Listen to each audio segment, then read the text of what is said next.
Welcome to Pretty Broad Pod. I'm Mary, commercial real estate agent, and more importantly, a full-time mom to one sweet and sometimes spicy teenager.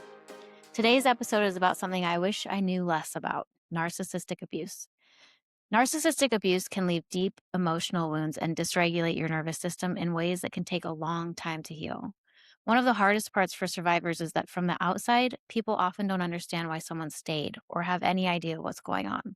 Sometimes these people are very charming to outsiders. You might hear questions like, "Why didn't you just leave?" Or, "But did he ever hit you?" In my own experience, the emotional abuse has taken far longer to heal from than physical abuse. It's important to note that narcissistic relationships rarely begin with obvious abuse. They begin with intense connection, sometimes love bombing, and the feeling that you've finally found someone who truly sees and understands you. My guest today, Ray, is here to share his experience surviving narcissistic abuse in a romantic relationship, and I'll share parts of my own story as well. We're going to talk about the patterns, why these relationships are so difficult to leave, how they impact your nervous system and sense of self, and what healing can actually look like.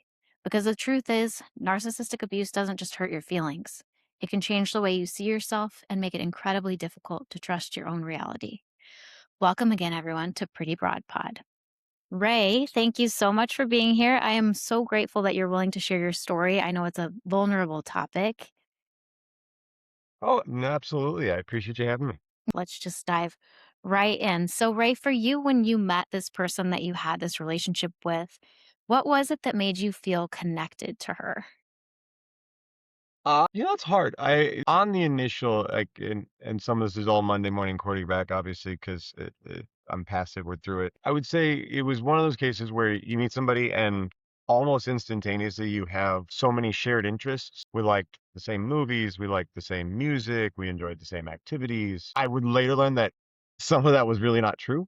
We would just sit for hours playing like Mario Kart and video games or Guitar Hero or things like that that were just not any sort of experience I ever had with like a romantic partner, right? It was things I did with friends, but it was never a case where I'd had a romantic partner where we shared that much overlap. Yeah, the beginning of these relationships often, and I maybe even every time, I don't know, but for me, every time felt like nothing I'd ever experienced before. Like, oh my gosh, this is just the most insane experience that I feel so connected. I feel so chosen and understood. And I found something so rare. And you honestly, which this is ironic because of what happens later, but I think you feel like they care for and appreciate you like nothing ever. And for me, honestly, this in the beginning was where love bombing always happened. And that love bombing is when someone overwhelms you with attention and affection and compliments and even future plans, which I've heard a lot of that, or that even for you, like that intense emotional connection. Did you see any love bombing where it was like she maybe made you feel just absolutely amazing and like you were just the most incredible person ever? Yeah, not as much. It was the closest to that was we worked together for a while as well, and there was always sort of a running comment amongst our colleagues, whatever, that I was the only person she was nice to. Oh gosh. In hindsight, you're like, "Oh my god, absolutely." I just kinda took it as a joke at the time. So, yeah, but it wasn't I never felt, like, uniquely like she went really out of her way to be overly affectionate or anything towards me. It just she was always cordial, she was friendly, like, things like that. Hindsight's 20/20, like, the red flags probably should have been there because, yeah, it was a constant joke of, like, "Oh my god, like, when you're not here, especially, like, she's just mean to everybody, and god, her fuse is so short, and she'll just snap." I'm like, "What? That No, is I never." so fascinating to me because it is the opposite of what I've experienced, where the men that I've been with who were narcissists are all guys who they gave me that powerful emotional attachment, yes, but historically, they always were there for everyone else. So everyone outside of home or outside of the relationship thought that they were amazing people. So it was like they would fix other people's cars or uh, help people move or, all these things for everyone else. And then I'm inside the relationship eventually feeling very neglected and like, what's wrong with me that he won't be as nice to me? Am I not doing enough? So it's interesting that it was the opposite for you. I did notice that you were kind of talking about my next point, which is that narcissistic relationships often the narcissist will use something that's called mirroring, where somebody reflects your interests and your values and your experiences or even your own personality kind of back at you. And I feel like maybe that, would you agree that's kind of what you experienced? Absolutely. There wasn't a thing I was interested in that she didn't, at least seem to be interested in. I liked to work out, and when we first started, like, we were in college together, and we would go to the university gym together, like, every day. And then, a year later, like, you would have thought that she hated the gym. I don't know, or if it just changed that quickly, but yeah, we started off, we played video games together all the time. Fast forward a little while, she hated video games. Never liked them. Thought they were stupid. Oh Like, my gosh. It's almost like instead of love bombing the way that I saw it, she just mirrored you. You said that you talked to a male friend who was in a similar relationship who said that yeah. it was more like that for him as well. Women don't typically buy men flowers or things like that. So No. maybe that's kind of part of it, is that it's just not a typical action. So maybe women are, they have a bigger tendency to mirror like this. Did he experience that? Did he say? Yeah, in that regard, his and mine were very similar, right? It wasn't for both of us, there was never the like overly affectionate or any of that. So in his case, he plays in a local band and they play a lot of shows. And when they first started hanging out, they met because she would come to all of his shows and would love it. And then once they really got into relationships of it, it turned out like she didn't even like rock music, which is what he plays. Like, and she never would go to the shows. And then she would, almost make him feel guilty, be like, "Oh, you're going out again tonight? I thought we could spend tonight together," sort of thing. And so I think for both of us, it was sort of the reverse, right? Like in your case, you said like, "Oh, everybody really likes the guys and they're the friendly everyman and they're helping everybody." In both of our cases, with it being the female, it was more of, man, they were so great to us, but everybody around was always kind of like, "Whoa, hey, not really a fan," and it would ultimately isolate you, right? Because your buddies or even your female friends wouldn't want to all hang out because like, I really don't want to hang out with you if they're going to be around, and you're like, well, that's weird. Must be something wrong with you because they're super nice to me, or it felt that way. And then as time went along, you were more isolated with that person because you kind of had cut off a lot of friends. Oh my gosh, that's interesting because for me, these relationships, they would try to isolate me by making me think poorly of my friends. They would plant seeds in my brain that people didn't have my best interests in mind, and they would try to isolate me, even going so far as to move me away from family and friends or things like that.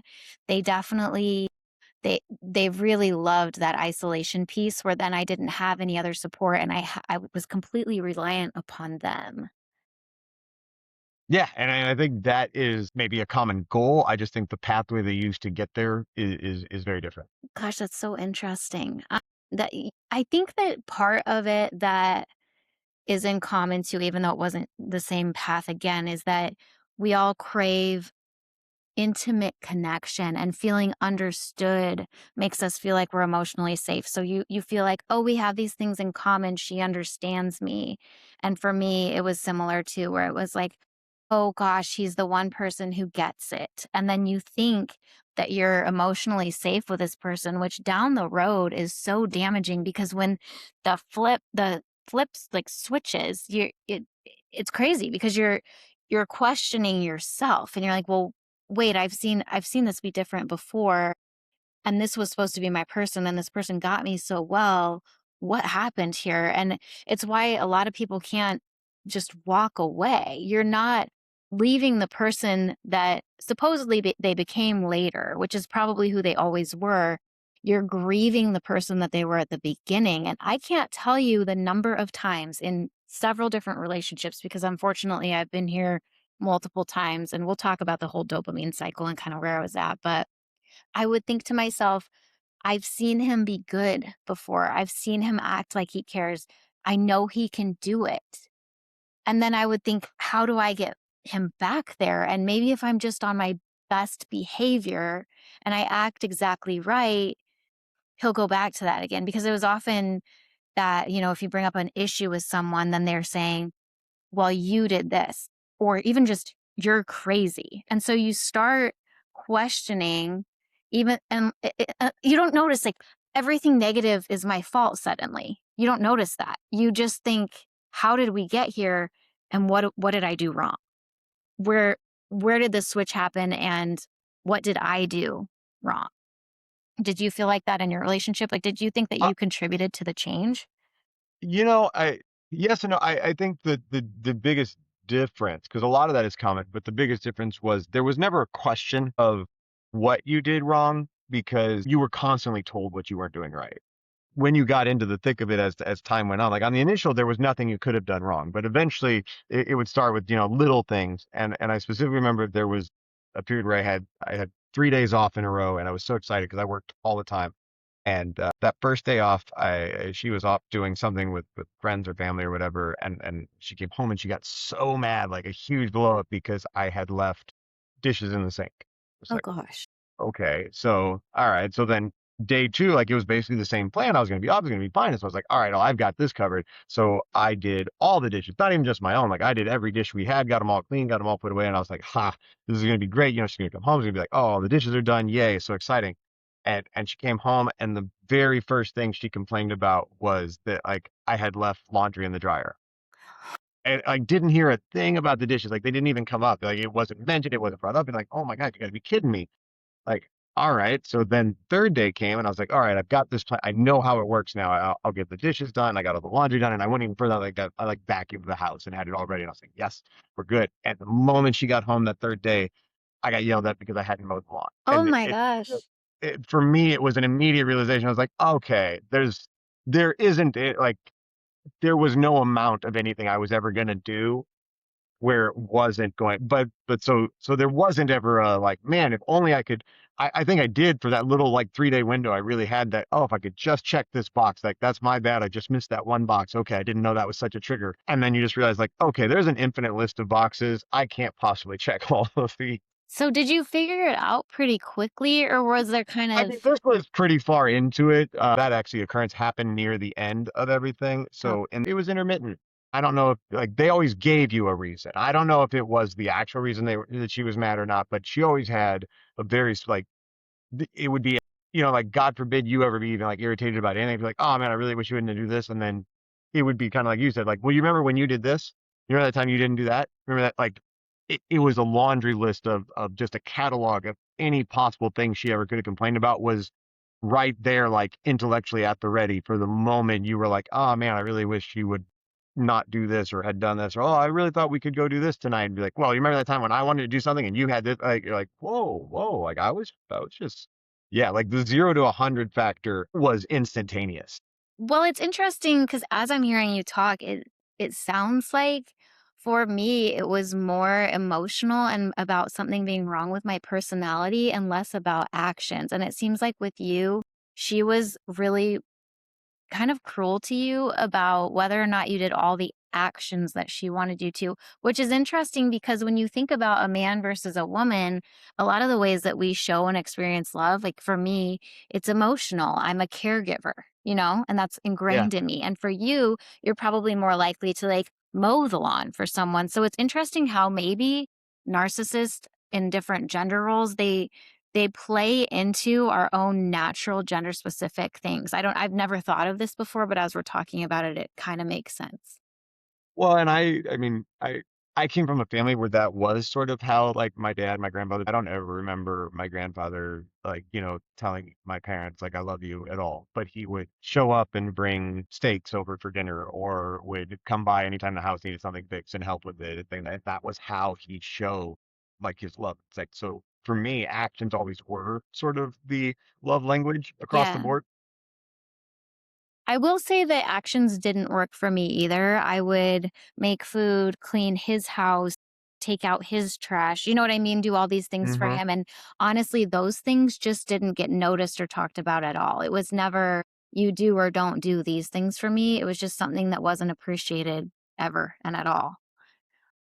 It's interesting that you mentioned things being intermittent because the intermittent reinforcement piece is what absolutely gets people hooked because you feel addicted in these. It's fascinating to learn the brain chemistry of this because in a healthy relationship, your love and affection are consistent, conflict can be repaired, and you feel secure. And I remember them playing on, well, you're just insecure. And I was not insecure about myself. By the time I was in the last one of these relationships, I was definitely a very confident person on my own.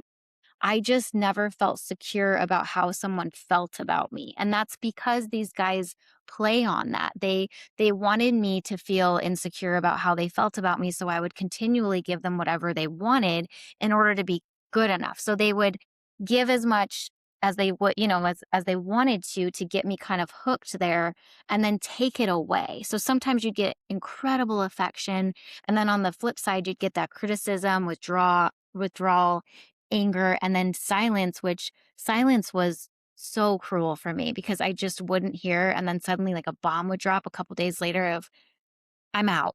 Sometimes they just leave entirely. And then you're left thinking, what the heck did I do? And they know that. And then they play on that and they come back.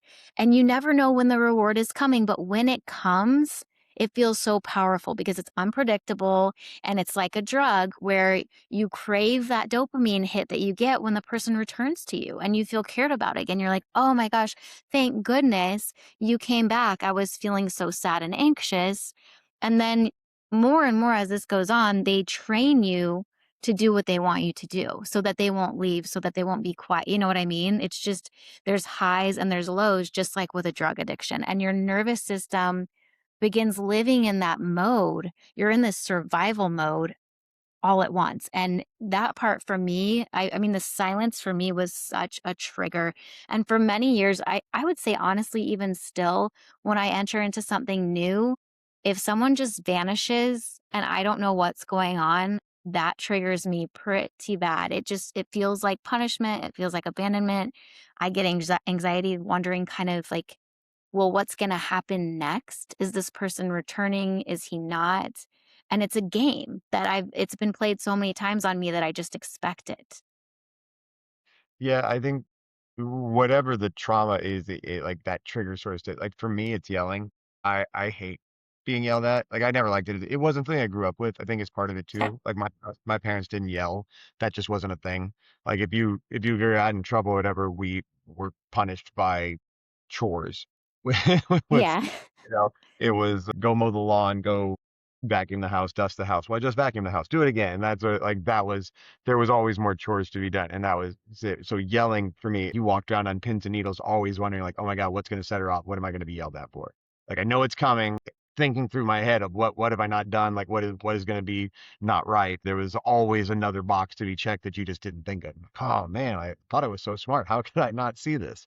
But that was, and it's still that way. Like even just with friends or even just casual acquaintances, like if people get heated and just yell, like it's an immediate shut off for me. I didn't like it before, and now for me, like it's very true. Like I just hate it. Yeah, Absolutely. I bet. I mean, I always say even to Elise, I'm like, yelling turns a discussion into an argument. It's not necessary raising your voice like that. It just doesn't get anybody anywhere. Do you feel like you've been able to calm that down, or do you still kind of look for things to this day? I even back at the time, like I knew that I didn't like it, and I knew I wasn't a fan, and I also knew that I didn't feel it was one of those things that I never felt was necessary to do, regardless of where you were at in how you were upset or what the fight was over or things. And so the common phrase I would even say to her was always, just because you say it louder doesn't make you any more or less right or wrong. Yeah. I know that that was, because despite we're not always just a victim, and I know that that was a phrase that she hated, like would really set her off even further. But at that point, you're like, you can keep yelling, but it's not going to change whether you're right or wrong. Like that, we can talk about it when you want to grow up and talk about it like an adult, but I'm not going to sit here and like be yelled at. Like that's not Yeah. helpful. Like maybe I'm wrong. I might be wrong, but you're never going to get me to see that by screaming at me. Yeah. Do you feel though like you are able to just do what you do normally and relax in it, or do you feel like you're still watching for someone to find something wrong?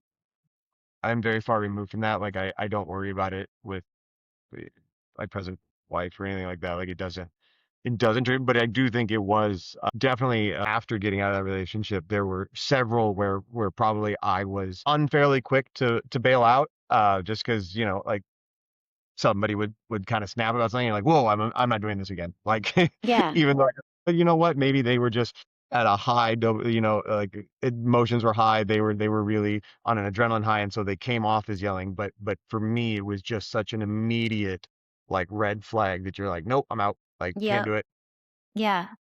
Well, I think I think it's important to listen to yourself in those situations anyway. Do you think that it took being in a healthier relationship for a stretch of time before you were able to fully relax into who you are and how you act? I honestly think part of my issue was that I grew up in a household with like my parents did everything together. They've been happily married for gosh, 56 years or something like that at this point. And so I sort of had that image of that's what family was. At the time, she was pregnant. And so once there was a kid, we ultimately ended up back together. And it was largely because that was just my image of what family was, right? And so I very strongly sort of clung to that. You talk about like they would abandon you or they wouldn't answer, they would shut off, they wouldn't talk, they would do that.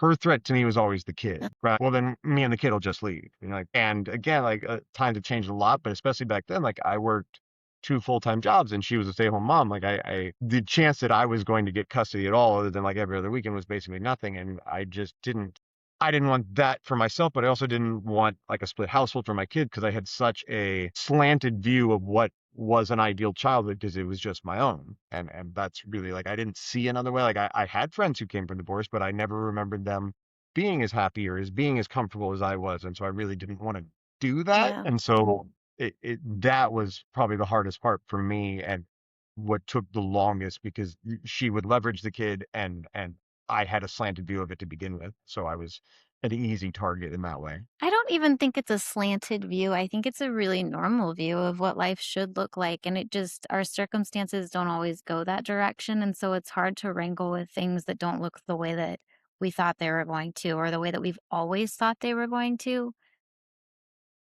Right. So, Yeah. yeah.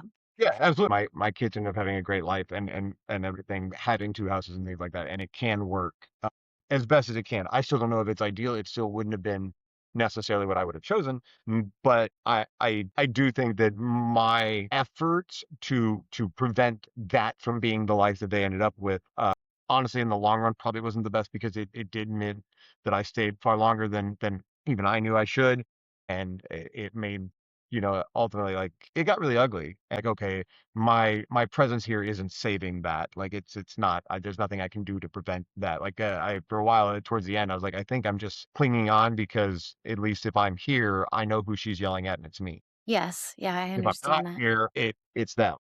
Yeah.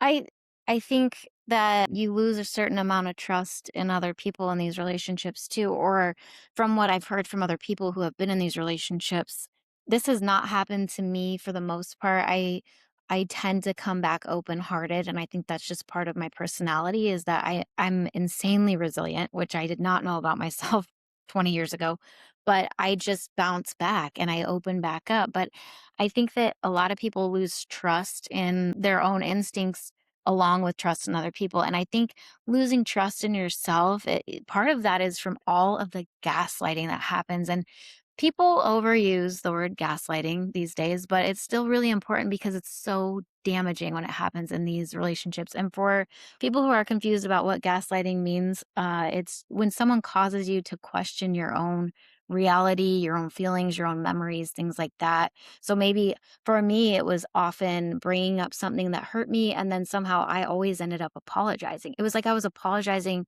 for having a feeling about something that they did that hurt me, which is wild now to think about. Being told that I was too sensitive in that case, or told that I misunderstood when I never did, or something like that. Did you experience that?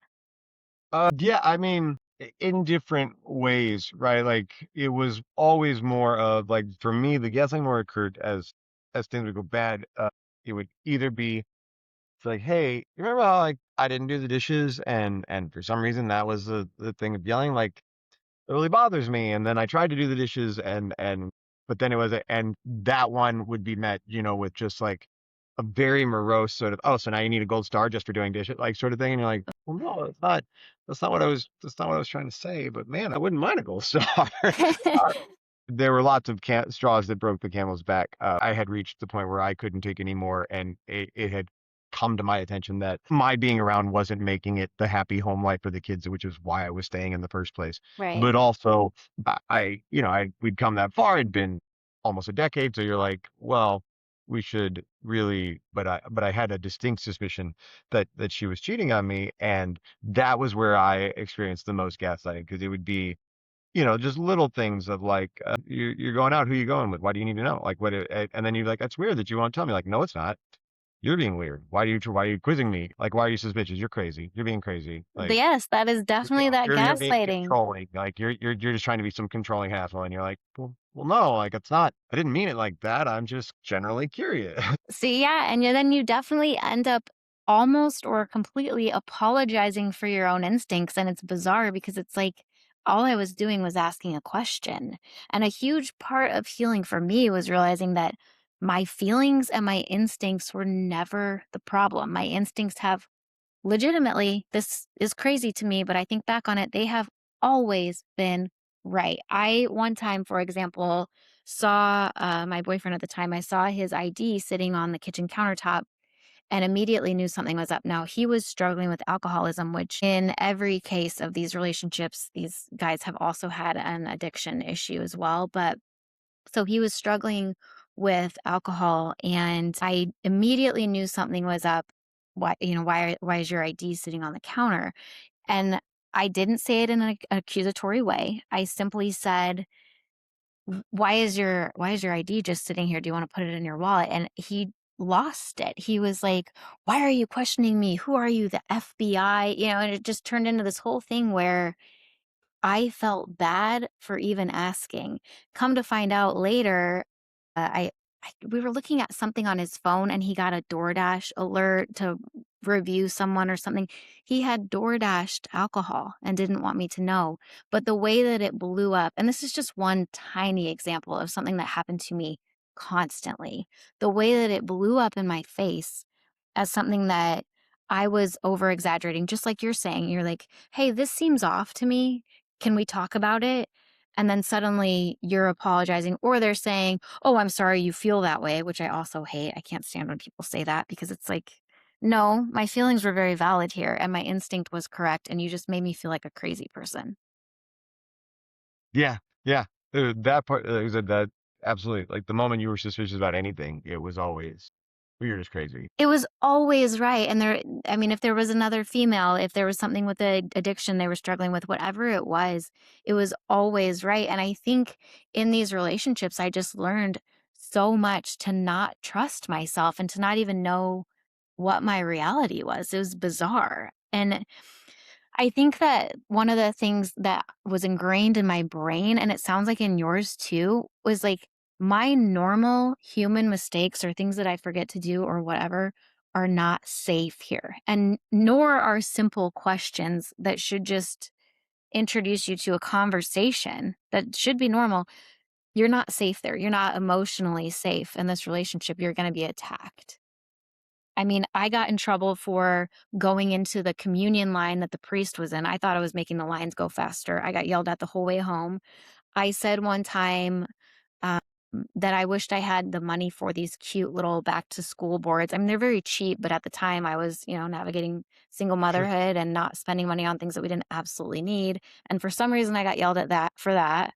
Missing a turn in the car, always yelled at for something like that. I mean, just railed into for the rest of the day, sometimes kicked out of the house. Like, you're not welcome here because you just had an emotion. One time I tensed up during a TV show and ended up being sent home by the guy. He was just like, "No, I don't need your stress here. I have enough of my own. Leave."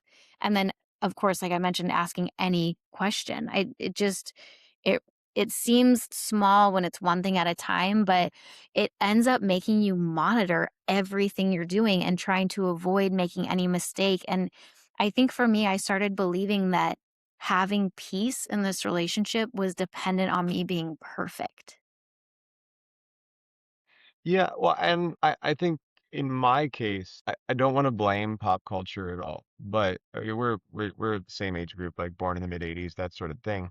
It was a very common, almost cliche thing, right? Like in sitcoms or in stories or movies or things like that, where the husband would do something stupid and the wife would yell at him, and that was just sort of right, like the running gambit. It didn't match what I had seen growing up because my parents had just such this idyllic sort of great relationship, but it was one that I had seen. And you're like, okay, well, maybe I guess this is how it is. I feel like I'm under a microscope, and you never know what thing's going to be the catalyst that's going to strike the match and set off the explosion, but you know it's coming. And I would have said at the time, like I don't think I walked around anxious or nervous or whatever, like, but I definitely walked around far more stressed than is healthy. Yeah. I Yeah. I but, if somebody had asked and been like, "Oh, you seem like you're fine," and I think I was as fine as I could be, but knowing like how dysregulated like your brain chemistry had to be 24/7 because yeah, I feel like this is a terrible analogy, but I imagine it is a baby version of like what like soldiers in Vietnam felt like walking around the minefield wondering if they were looking for mines. Like it's not that like because it wasn't really life or death, but it was where you're like, man, one wrong step. Yeah.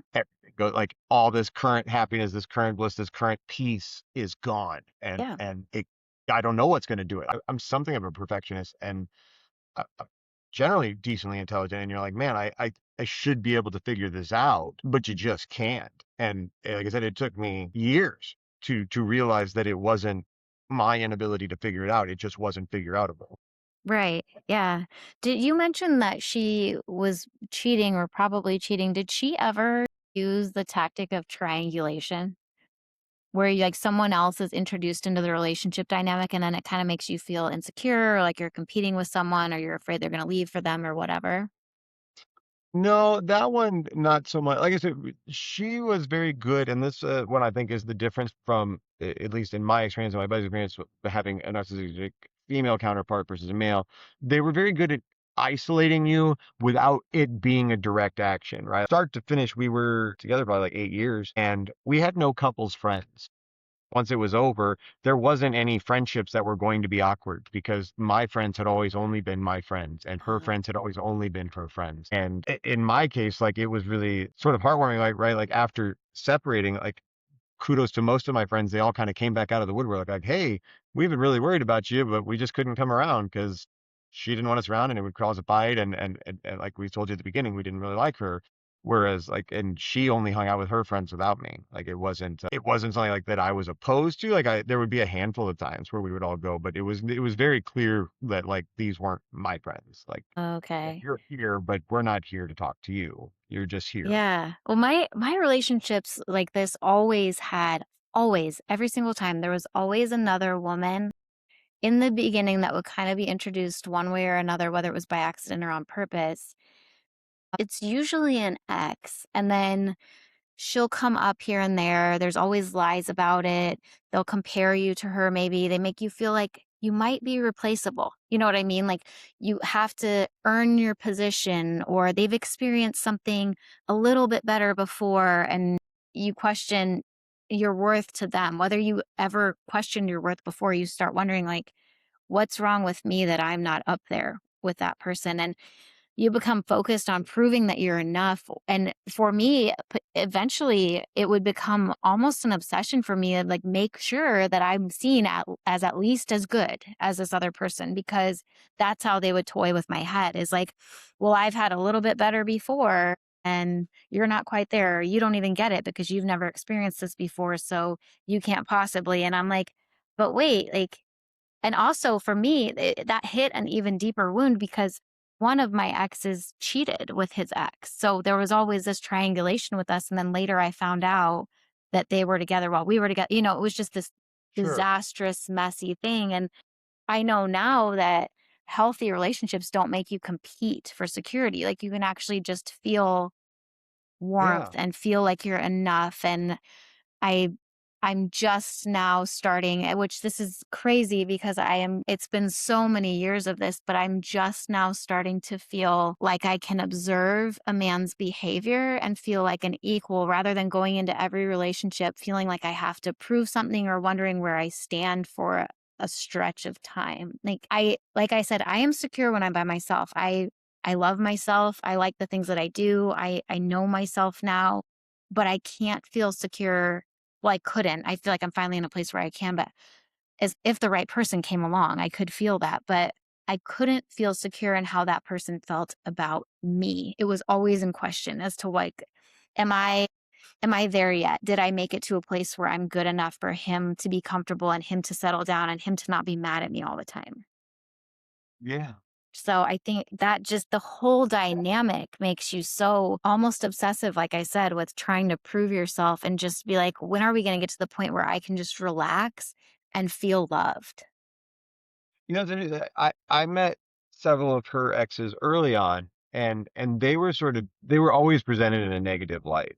And this guy was super terrible. He did this, or he like it, but that was how all of them were always portrayed. And at the time, it you're like, yeah, I'm sure yeah, I'm great. Like I'm way better than those guys. That makes total sense. It was like an ego trip. In hindsight and maturing and being older, things like that, like I find that now to be a, a red flag, right? Like there's no way that you can go around and have every ex you ever had be so awful. That's got to be the worst luck ever. Yeah. I mean, and you know me, I have had a lot of them, but it's because I was in this cycle of Sure. not feeling like I was good enough. I had a great boyfriend in college. We were wonderful together, and I couldn't ever figure out why I ended that relationship. And I'm grateful now that I did because he has children. I have a lease. Things work out the way they're meant to in the end. But Of at the course. time, I didn't understand. For many years, I was looking back like, why did I do that? Now I understand that I wasn't even myself. I was still a people pleaser. I still didn't have any confidence. I thought I was going to ruin it. I looked ahead and thought, somehow I'm going to destroy this. Like, I am not good enough for this. And there were some other things going on outside of our relationship where people were telling me things that I started believing and all of that. And I just kind of panicked and left. And after that, I stayed where I was comfortable, which is being treated like crap. Honestly, essentially, I felt comfortable there because that's what I was used to from past experiences. And I just stayed there where I felt like I constantly had to prove myself. And maybe I would heal certain wounds that I'd had for a very long time by getting to the point that I was trying to get to in these relationships. Like I can heal everything I'm suffering from if I can just get there with this person. It'll just make me feel better. Like I'll Yeah. finally feel good about myself. And when I came to realize that there was nothing wrong with me and that I could just love myself and be loved as I am, it was a night and day switch where like now I don't tolerate anything anymore. I mean, I see you basically get two strikes, like an initial mistake. I'm like, okay, I get it. But then the second one, I can always tell. I can tell if it's something where I'm returning into that pattern. Well, I'm not going to, but they're trying to make me return into that pattern and I just leave. If it's disrespect, if it's something that looks like narcissistic abuse in the past, if it's something like that, I'm out. I'm not tolerating anything anymore. But you do get into a cycle with these sometimes where you're stuck in that wheel of the dopamine hit and then the release and then the dopamine hit and then the release and you're attracting for me I think I really was attracting the wrong kind of man because they prey on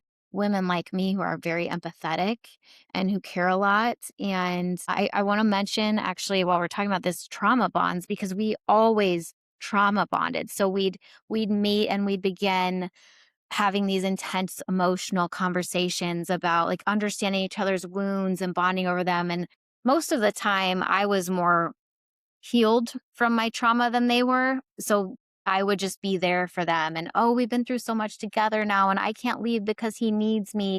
And that bond feels so deep because your emotions are so deep when you're dealing with that stuff.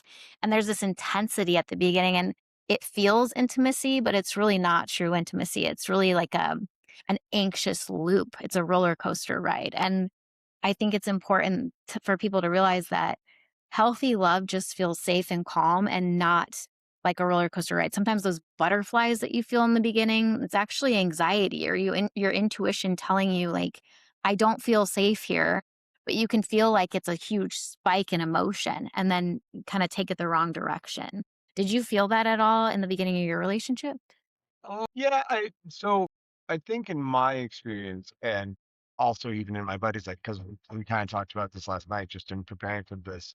Whereas like you have like that love bombing and the nerves there. In both of our cases, and maybe it's more uniform just because of the difference between men and women. Like it was always a leveraging of sex. Like that was really like the love bombing was just nonstop crazy sex. Like that's what it was. Like that, and so then, like, the easiest way to isolate me from going out and hanging out with my friends or us going out and doing things is like, well, we could go out or we could stay and we could just have sex. And you're like, well, yeah, I don't feel any need to go out anymore. Like that's fine for your friends and things like that. If you have a friend that you constantly invite and they never come, you stop inviting them, right? Yeah. Like that sort of, and eventually that's where it got to. But that was sort of the trauma bond sort of thing. It was always centered around sex, was how it went, and you would no matter how great sex is, like eventually did you would want more, right? You want that deeper Right. connection, you want conversations, you want someone that you can actually be friends with and hang out with and do that, and that just never really materialized. But by that time, when you realized that it wasn't, you'd already kind of isolated yourself. Like all the friends and everything were kind of gone. Like, I mean, they were still your friends, but you hadn't hung out with them in 2 months. Yeah. That makes me think about how codependent I became too in these relationships, and I know that that was the goal for them, was kind of to make me codependent, to isolate me that way. Did you ever feel codependent, or was it more like you just became almost accidentally isolated from your friendships? Yeah, I think for me it was that one. Like I'm a pretty strong-willed, independent person by nature. It made me an easy target in that sense too, because I was easily so busy with work and everything that I never really felt like I was lacking social connection outside. It just was like, oh man, I just don't have time for it. It's a phase of life. It'll pass, but for right now, there's just not enough time. It sort of was my opinion on it. I don't think it was right. I know that it wasn't now because I'm not old enough yet to be retired, and I have a whole bunch more time now. But that was sort of how I felt about it. You started kind of putting two and two together across the board that you were like, oh, wow. Yeah, no, I've really been sort of socially like checked off the board. Like, Yeah. and Yeah, by well, design, like by design, it wasn't my design, but it was intentional. I didn't realize it. It just sort of happened. yeah. I think for me, it was partly that I was so scared of losing the relationship because it was almost dangled like a carrot in front of me that I felt like I had to give everything I had. And if for a moment I turned away, he was going to leave and I was going to pay for it. You know what I mean? When I was 17, I left and I moved to St. Louis, and it wasn't that I had a bunch of friends there. I went there because I have always been kind of a free spirit and independent person, but in these relationships, I became someone else. I became so dependent on this person to feel like I mattered for some reason, or to almost prove that I mattered, I guess. Because somewhere inside me, I knew that I did, and I knew I was a good person, but I needed that validation, and I was so afraid of losing the opportunity to achieve that, that I didn't feel like I could turn away for a second, if that makes sense. Yeah, no, So, I and get that. honestly, even when you try to leave, did you experience where it's called hoovering, and it's actually named after the vacuum, but it's Right. like where they try to suck you back in when you try to create distance. So I would try to leave and then I'd get a big apology, and it was always, "Oh, I promise you I'm going to work at this." And flowers would be sent, and maybe even a video would be made of like us, or it was always some grand gestures, and nobody understands you like I or me like you do. And or they'd create a crisis where I was needed, especially if they had children, and then I'd have to go running back, and then that would kind of suck me back in too. Did that happen to you with her, or no? Yeah, it was definitely more of the yo-yo. You'd reach a near breaking point. You'd be like, you know what? I don't think I can do this anymore. Like this is ridiculous. I can't do this. And oh no, it's fine. Like people fight. Like it's just normal. My parents fight all the time. Blah blah blah. And then there would be, that sort of lull in the explosions for a few days or a week, sort of thing. Like okay, well maybe it doesn't have to be this way all the time. And then the moment you return to some sense of like, okay, maybe it's not all terrible, it would immediately be terrible again. But yeah, absolutely. Oh my gosh, it's awful for your emotional state, because for me, I did get kind of excited, not just for myself either, but like for him. Okay, good. He's finally going to experience peace with me. He's finally going to see what this should look like. And then it wouldn't look like that at all. Right. It's just a mess. And I don't know if your relationship impacted how you saw yourself. It kind of sounds like maybe it didn't. And for me, I would lose more confidence because they would even pick me apart physically. Like, you need to get a boob job, and what's wrong with your eyebrows, and always have your hair blonde, always be tan. You need to be in high heels and things like that. And then make me kind of question who I was and whether or not I was okay the way that I was. And I definitely became very afraid to speak up, which now I'm definitely not. It's ironic now looking at the past 20 years and who I was then versus who I'm actually Yeah. really truly inside. I always felt responsible for everyone else's emotions, and now I'm kind of like, you know what? I don't have to manage everyone around me. Which I ironically, it sounds like exactly what you were doing. It's like you're trying to manage her reaction. Yes, all the time, all the time. So much of who I am was informed by my childhood, and so my self-worth and my opinion of myself is pretty set in stone. And I don't think it would ever have been an area that someone could attack so easily, at least not intentionally. Like it would take a series of happenstance things for that to ever have that foundation. I think she probably knew that, but it was one where she would definitely attack the opinions others have of me. Right, which is not as important to me as what I think of myself and stuff, but that was, and I think that was part of the design of keeping our friend group separate, is when, she would go off, "Oh, you don't do this, you don't do that," and all my friends are just so mad that you're never doing these things, and you're like, "How do they even know? Like, I don't talk to my friends about you, like, this feels weird to me," like, sort of, thing, and you're like, "Man, it's just all these people walking around thinking I'm just some sort of piece of shit," Right? and you're like, that's really weird, like, they don't even know me, like, Yeah. my my self-evaluation isn't really swayed by that, that I think it was an area that would only get used in passing, like, it certainly came up, but it was never the go-to affect because, again, I'm somewhat resistant to it just because I was so individually confident, but yeah, it was definitely brought up. Yeah, yeah. Like I said, I just didn't know myself well enough before these relationships. I was kind of one of those people who tried to be who everybody else around me needed me to be or wanted me to be. And I didn't honestly ever really ask the question of, well, what do I like? It was like if the person in front of me put mustard on his hamburger, then I'll just put mustard on mine. And that's an extreme example I think I've talked about before, but I just wanted to keep the peace so badly. But I was also a perfectionist like you, and I'm very hard on myself. And if someone sees a flaw that I have, and obviously I have them, I want them to tell me. I want to be told that and I want to improve. And now that I've kind of grown into who I am and I know who I am, I like who I am. But I think that's also, I think I could have liked who I was before, but I didn't really even know who she was. I'm like, is this me or is this how everyone around me wants me to be? And I've also always been very empathetic. And it's a gift, but it's also a curse because it requires very strict boundaries. And for someone who does care so much about other people, it takes so much strength and also a level of confidence to keep those boundaries intact. I kind of felt like I was giving up on people and I had to learn that my own health and safety was more important than trying to save somebody. I You can't save everyone else and a lot of times people like this don't know that they need to change anything. They know the little actions that they're doing like okay, well, if I need him to do whatever I want, I need to manipulate him a little. You know what I mean? But they don't Yeah. see themselves as I'm the bad guy.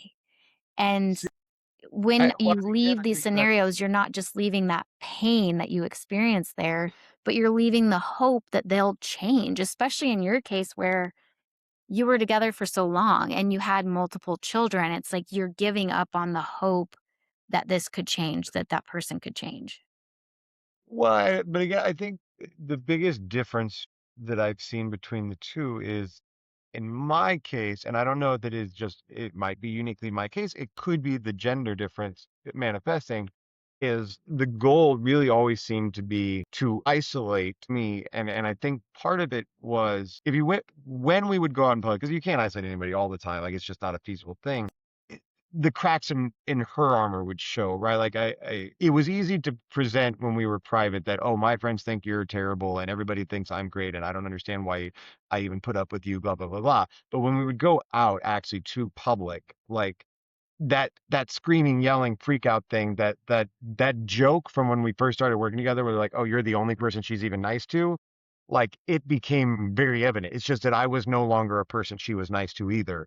I would find myself very often like publicly apologizing for her behavior to others, right? Like I specifically remember one time going to a restaurant with a large group of us of family and all that. And when we got there, it'll be like 30 minutes. Is that fine? And we're like, yeah, yeah, that's totally fine. Like we'll wait for 30 minutes. And we waited not three before she had decided it had been too long and just started making a scene, like yelling at the host girl, eventually yelling at the manager, sort of thing. And you know, if you know anything about the service industry at that point, like it's a hard gambit of what, as a restaurant, what do you do? And so the ultimate decision was they found a spot for us, right? Like they, because otherwise they were going to have a guest making a scene that was going to ruin the experience for everybody. Mm. And like I would find myself like, you know, pulling aside, they're like, I'm so sorry, you know, to the host girl, like, I'm so sorry, to the server, be like, here's extra tip because I feel so bad. But it was also a long-term reinforcement of her own behavior because I threw a fit and I got what I wanted.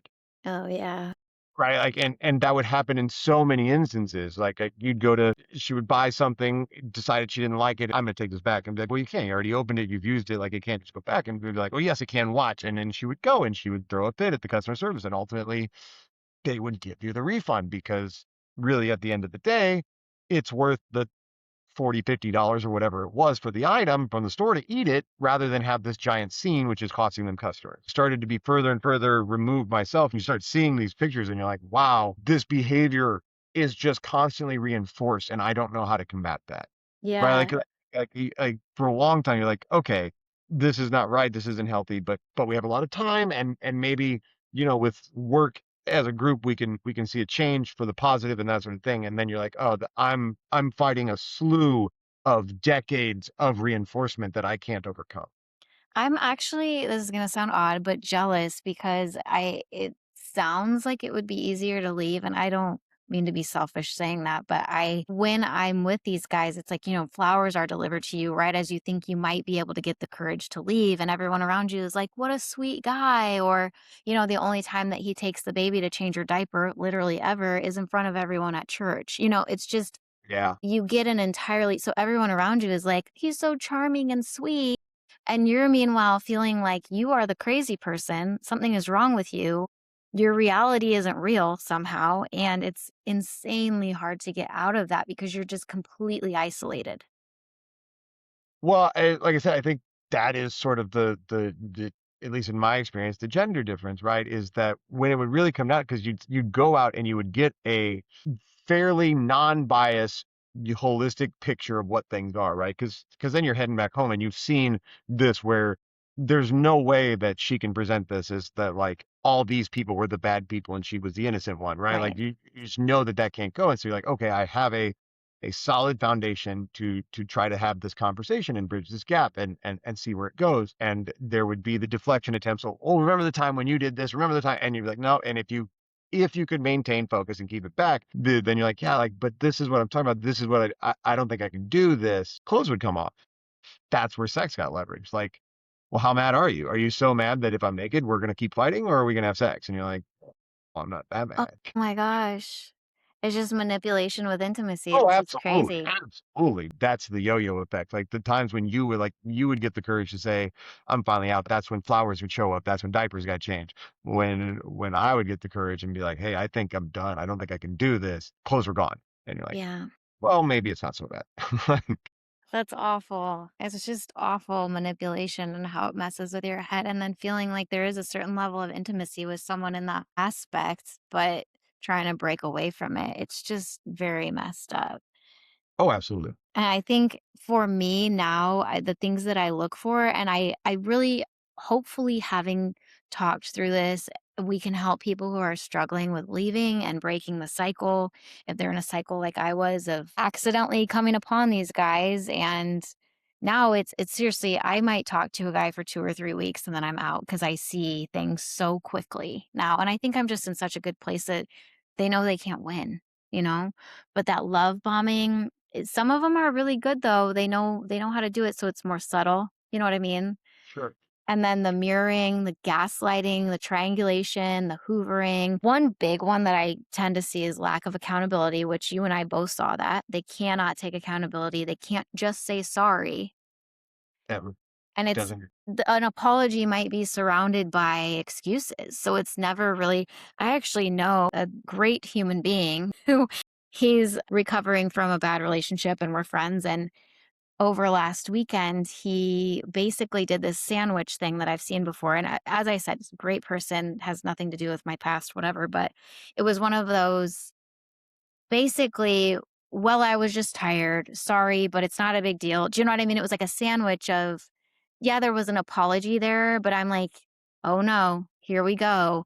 This is dismissing how I feel. This isn't a true apology. This is lack of accountability and all of that. And you wouldn't see it like that where you're like, okay, this person's consistently awesome and consistent with me and I can tell that this person cares, but you would see it all the time. Like there's never any curiosity as to how something made you feel.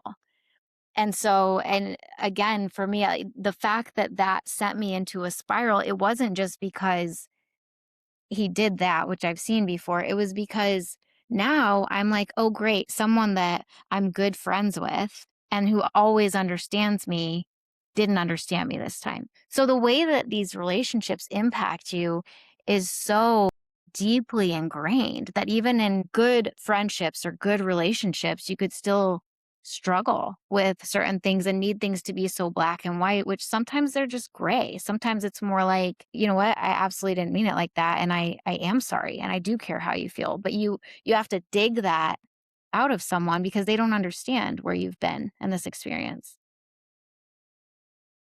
Yeah, well, and the yeah buts, right? Like that's a very common because that's the closest you ever got to an apology, Yeah. right? Like, even my experience, like the closest you ever got to a fault admission on her part would be, "Hey, you did this, and that's really not okay." Like, yeah, there was an acknowledgement. Like she did say yeah, and you're like, okay, that's kind of a win. Or the but would either be a deflection to something from the past, whether it was real or made up, didn't matter, or it would be a justification.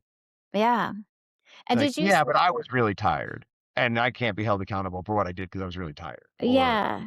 "I was hungry and, I was just hangry, it's fine." Like, there was always an explanation, and there was always a reason. There was never a just, "You're right, You're shouldn't right. have done." I'm sorry. Or even if I don't understand why that hurt you or how it's I actually use this example. If you step on someone's foot, you don't say, "Oh, I didn't mean to do that." You don't brush it off. You say, "I'm sorry." Because no matter if you did it on accident or not, it hurts, right? So people I feel like men especially struggle with this and you can probably fill me in on this. I might be wrong, but that they really want to be seen as someone good. And even if I know that he's a good guy and I know his intentions are good, intent and impact are two different things. And I don't need a guy to explain his intentions to me when I know he's good. I just need him to recognize and be accountable for the impact that it had on me. And I know that that's like the last piece that I really need to work on is being less jumpy on those things. It's like no one's going to be perfect, right? Nobody's going to always apologize the right way or always understand why I was upset. And I need to look at observing like the whole video. I remember one therapist I saw said, when I kept coming back to the good that I saw in this guy, she said, "You're focusing on snapshots. You need to focus on the whole movie." And I need to do that with good guys too, like where you're not focusing on these little things that they might do. Granted, in the beginning, that's really hard because you're kind of almost scanning for these things that you've seen before. Mhm. Especially if you see one of them, then you're like, "Ooh, I saw one. Is there another one?" And then your brain kind of starts or your nervous system kicks up and it's kind of looking. But over time, just observing. And I think that that's a huge part of dating after these experiences is like you can observe someone over time. You don't have to dive right in and be in love. Like you can develop a friendship, spend some time together, get to know each other, and then decide, like, is this what I've seen before or is this something better? Yeah. When you met your current wife, did you notice differences right at first? Did it take some time or how did that play out for you? Oh, that's hard. So, I mean, full disclosure, like, we had known each other from years prior too. So there was already some sense of familiarity and like we had hung out. We never fully officially dated or anything like that. For me, especially because like I said, it wasn't evident in the beginning, but by the end, that what had started as like just a little joke of you're the only person she's nice to. You're like, that's funny. That just is saying that I'm special. And then like you realize like, oh no, that's because she was just working on, sort of sinking the claws in and getting that control that she wanted. She'd actually just not nice. for my current wife, one of the first days we got together, we ended up hanging out like all night, and we went to a gathering with all of her friends and stuff. And that friend group was incredibly welcoming, which I'd never experienced with my ex. Like it was never a hey, we want you to be one of us. We want, like they were always very guarded against that. It sort of kept you like, oh yeah, you're the guy we send to go grab us a drink while we all talk about you, sort of thing. Mm. And so that was different, but also they all were very genuine in their regard for my wife. Like like you could see they actually liked her, which I always felt like watching in, like I said, it didn't think it at the time, but later when you start replaying, like, man, like even her friend group, like I don't know why they're friends other than that they have shared past history, right? Like they don't like each other. They talk poorly about each, like even when you're there, they talk poorly about each other, like within the groups that you would Ugh. hear. Like if you leave, she would talk about, oh my God, that girl, like she's so dumb now. I don't understand. Like, oh, I hate her. Like it was always, there was this nitpicky sort and don't get me wrong, friend, everybody's got seasons, right? Like Right. I've had friends that I had in the past that I'm not close with anymore. Some of them maybe you had a falling out, but honestly, some of them we just drifted apart. Like, and that's fine. Right.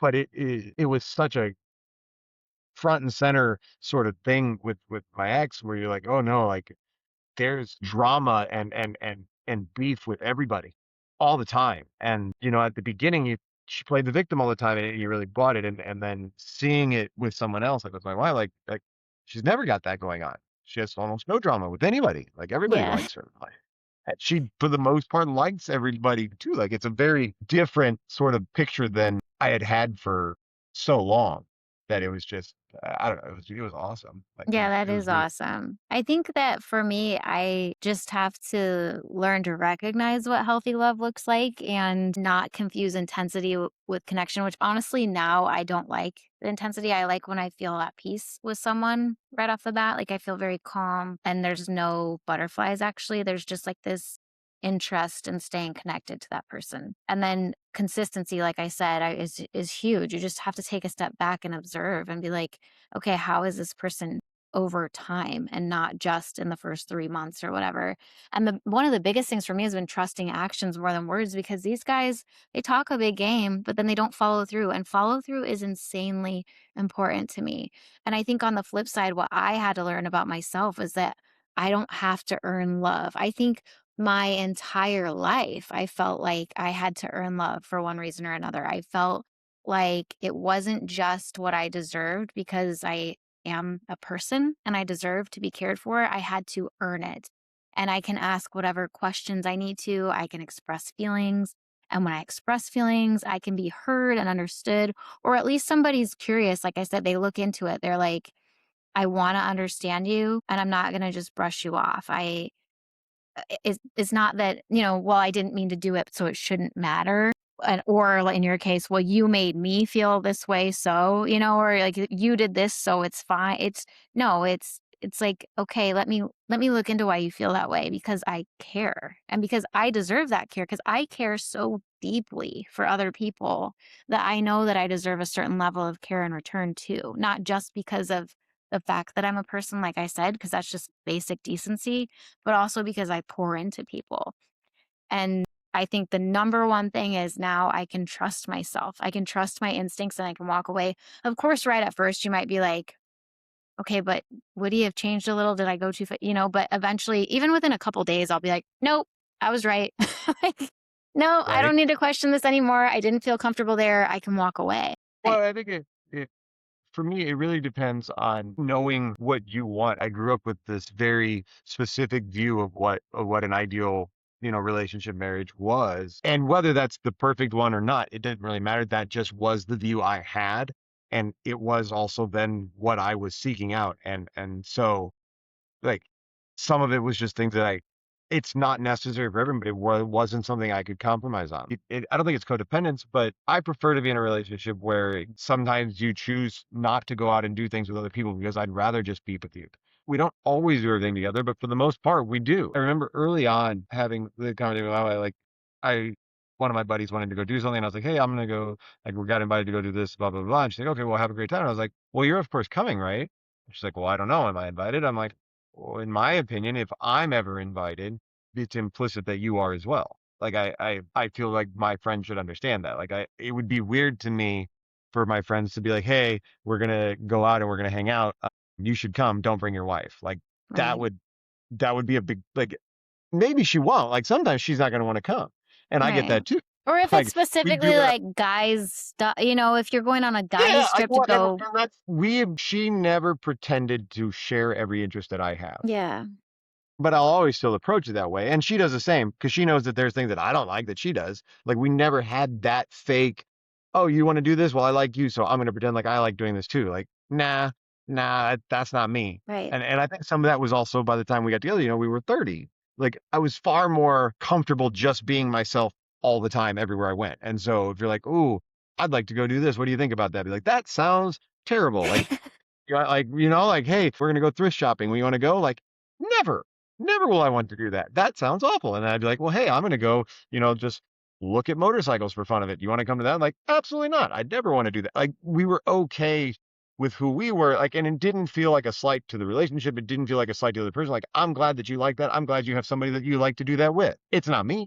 Like, I don't want to do that. That sounds terrible. Yeah, And although that's okay. sometimes I think there are sacrifices that you make to do. Absolutely. Absolutely. Yeah, but But that's the other nice part of it too, because it can be an acknowledgement of like, "Hey, I know you don't like this, but I'd really like for you to go." yeah. Absolutely. Yeah, it just Done. sounds I will really do that. healthy. It just sounds like a good healthy balance of living your lives both together and independently. It's beautiful to Yes. me, honestly. Like that's the goal, right? It's being so comfortable with each other that you know that her not coming with doesn't mean that she is rejecting you or making you feel bad for doing it. She's just like, okay, yeah, you go have your fun and it's good and vice versa. And that's, Well, and it took a long time, honestly, for me, like, when you're like, well, the trauma, like, in the past, like, I would still go, but there was the to go knowing that I'm not gonna come home to a fight took a while to sink in because it's yeah. not like I never did that in the past. Like they eventually she stopped pretending, and so it's like, well, I really want to go do this. Well, then fine, go do that. And like, okay, but I knew the moment I got back, oh, it was going to be a fight. Like, oh yeah, how dare you go do this when blah blah blah, right? Like, and Right. so then you always had to leverage. How much do I want to do this versus how much do I not want to have that Oh fight? my gosh, it's awful. I think Right. that yeah, go ahead. Yeah. It just becomes normal though, right? Like, Yeah. Yeah. I think we really need to hammer down on like helping people get out of these. I think you absolutely have to, if you can, which in some circumstances you have children and you can't block the contact, but yeah. limit communication to only that and then gray rock them, be completely uninterested when they try to loop you back into that pattern that you were in before to protect your own emotional energy and not engage. Just no, I'm not engaging in that. I'm just not going to say anything. And eventually they stop trying because it's not fun for them anymore when you're not engaging in it. Yeah, I think for honestly anybody in a relationship with like a narcissist, the best way to get out of it is to not only just get out, but to remove that person as much as feasible Mhm. entirely from your life. It's like interacting with an electron. No matter what you do, they're negatively charged. Yeah. And for me, part of the thing that was hard to leave was there was never closure and it tended to feel as if the guy had some sort of power over me when it ended. Like it had ended in a way where I looked like the one who did something wrong and I could not stand that. I wanted this closure like, no, no, no, but so I would try to get back into it and fix whatever that was. And I just had to get used to the fact that a lot of times they don't want the closure because they want to be able to hoover you right back in. So it doesn't matter. You just have to let go of that aspect of wanting to kind of control the narrative of like, but I didn't do this wrong. I shouldn't have been left like this, And if they leave you, peace out. Right. Thank you Well, for I think taking the that's trash out interesting. for me. For you, like, I'm well aware, like, after I got divorced and it was separated or whatever, and you go back out and obviously, you meet people, you strike up a conversation, maybe you're gonna date them, maybe not, it doesn't matter. You're just at a bar, you have a conversation, you're drinking, and you're always gonna get asked, like, "Oh, what happened?" I honestly fully believe, like, I will take some ownership of the fault. Like, I don't think I get the majority. Like, maybe it's 40-60 or 30-70, I don't know. But I never especially in meeting somebody and talking about it, I would always give my explanation is to like, "Oh, so you're divorced. What happened?" I always just gave it the answer of, well, we were two people who got together who shouldn't have. Yeah. That's where I've left it. Like I've never tried in talking to someone to pass the blame. Like and whether fair or not, it just felt weird to me. Like I said, like looking back, like all of the exes were always presented as like they were bad, they were bad. Like that's that's a red flag to me. Like I'll take my share. Like there were probably things I could have done differently. I don't think I could have made it work, but does it bother you? Because it used to bother me. It doesn't. It didn't. I got over it fairly quickly, but I was well aware that while I was out there saying, we were two people who shouldn't have gotten together, anyone that she encountered, I was presented as the worst person ever. That will always be the case, right? Like there was no chance she was ever going to be at fault for anything that happened. In your case, for the guys, do you think they present you as like some evil bitch who like was just trying to ruin their life and they barely escaped, or do you think they don't talk about it at all, or they are, and if they are presenting you that way, does it bother you?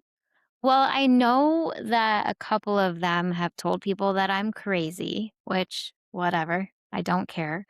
Part of it does make you a little crazy because you start questioning everything. It's almost like your nervous system is in such high gear that you feel like a maniac and someone could just poke you and you'll jump, you know?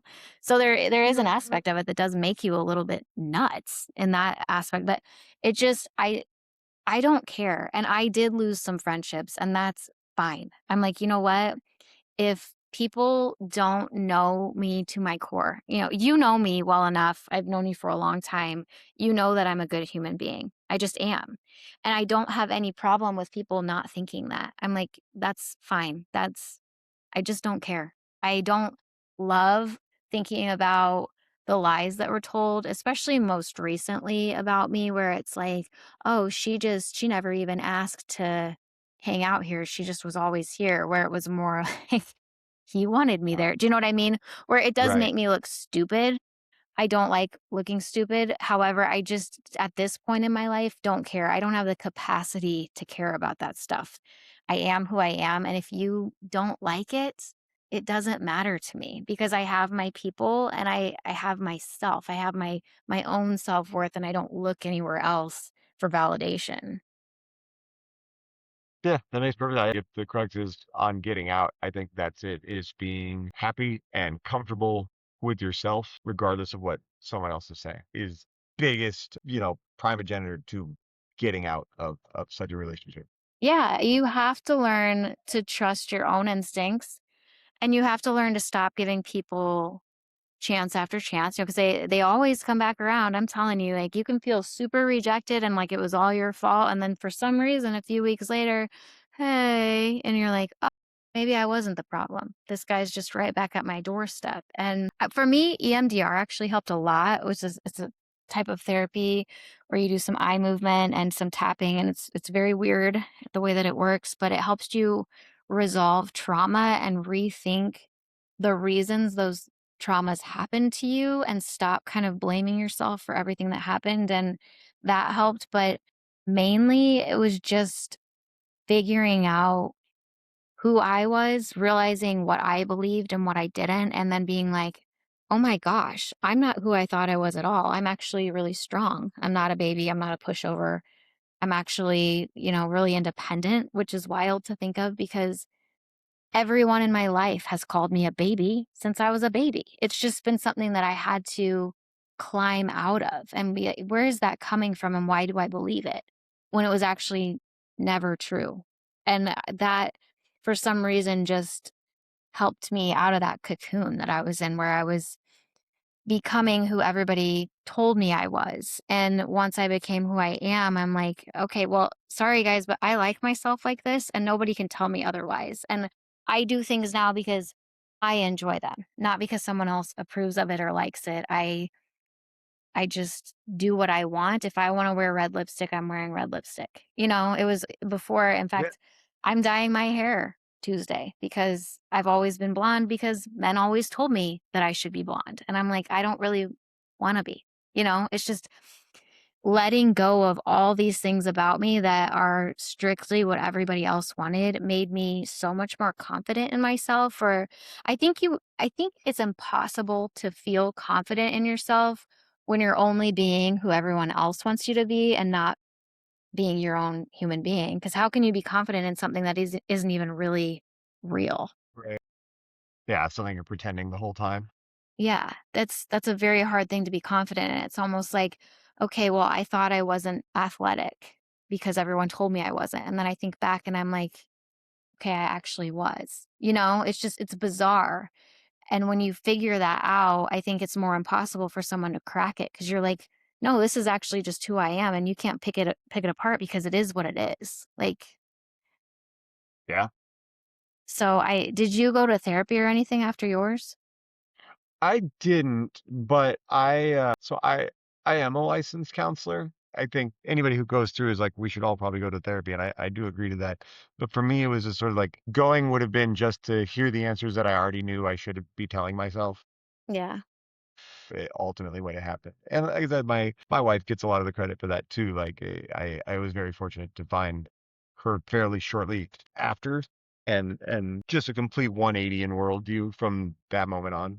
Yeah. Do you think that helped you kind of move on past what had happened, seeing something entirely different and just knowing that it existed?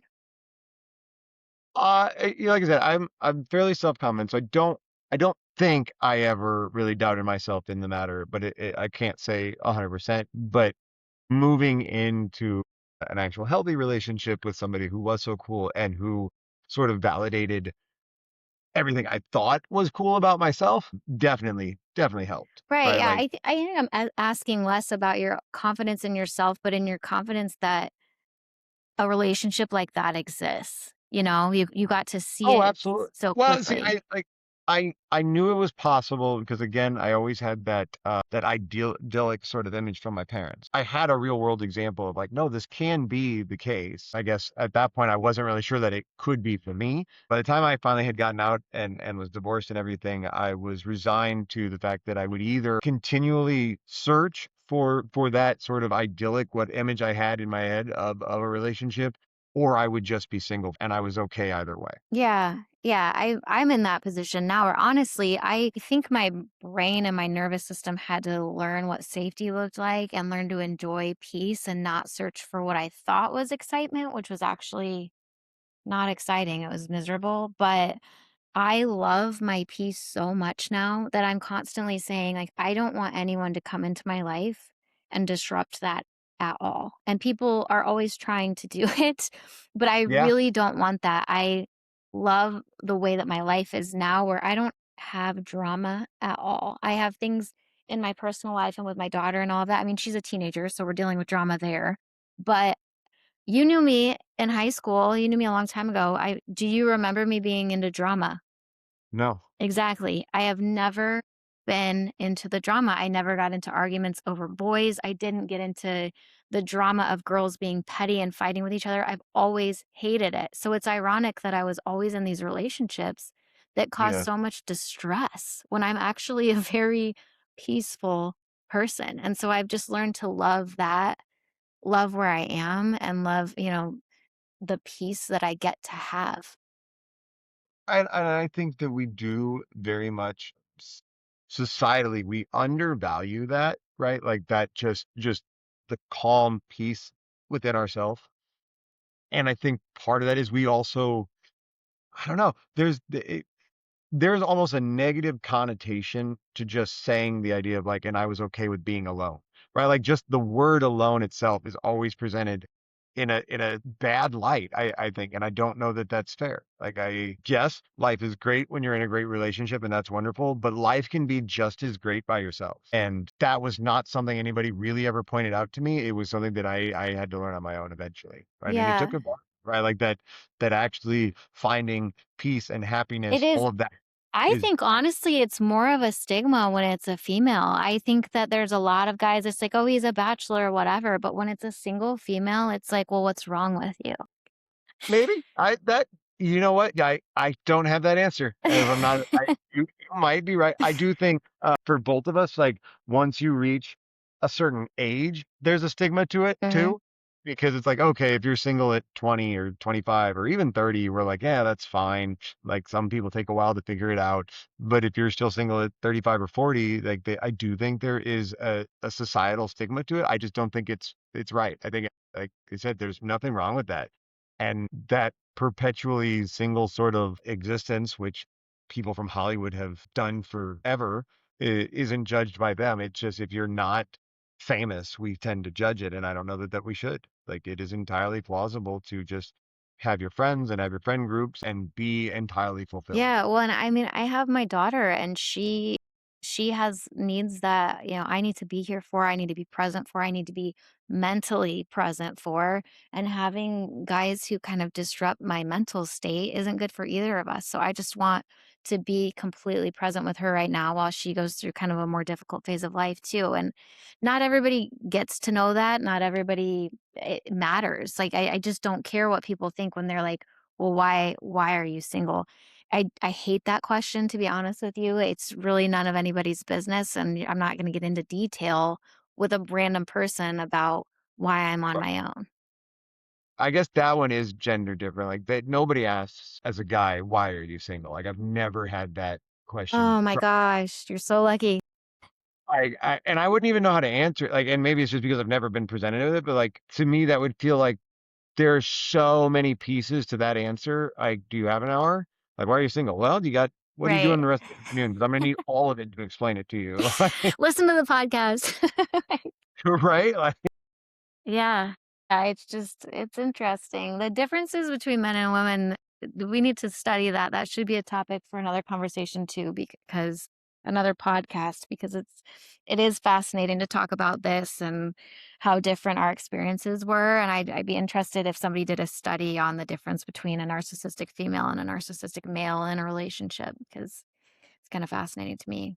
I think if you're listening and you've experienced narcissistic abuse, I want you to know that healthy people will not make you feel crazy or dramatic for having feelings, for asking questions, or for wanting repair after a disagreement.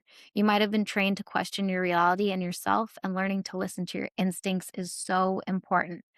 This person or these people legitimately rewired your brain for a time. So be gentle with yourself. Remind yourself you're not weak, you're not stupid, you're not too sensitive or too much. You've adapted to survive something that was incredibly confusing and painful. Leaving is brave, healing is brave, and learning to trust yourself again is brave. If you are an empathetic human, like most of us are, protect your empathy. It's a beautiful quality, but it belongs to people who respect it and value it. Thank you again, Ray, for being here and willing to be vulnerable with this difficult topic. I truly appreciate you. I honestly learned quite a bit. I appreciate you having me, and same. I've known you for decades, and I'd love to know you better. Yeah, likewise. Thank you all for listening to Pretty Broad Pod. I hope to have you here again next time. Bye bye.